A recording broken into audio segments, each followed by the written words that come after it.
ముఖ్యాంశాలు.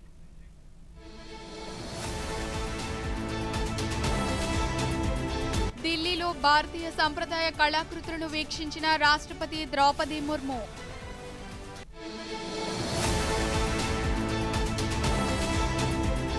Anti paper leak బిల్లుకు లోక్సభ ఆమోదం.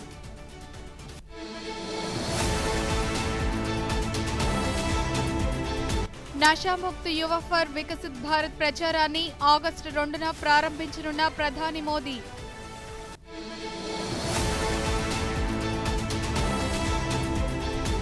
ప్రజల్లో దేశభక్తిని పెంపొందించేలా సిబిసి ఆధ్వర్యంలో విశాఖలో హర్ ఘర్ తిరంగా ర్యాలీ.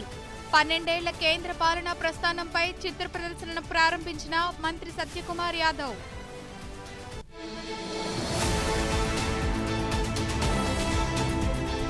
ఆగస్టు 1న భోగాపురంలో ప్రధాని మోదీ పర్యటన నేపథ్యంలో విస్తృత ఏర్పాట్లు.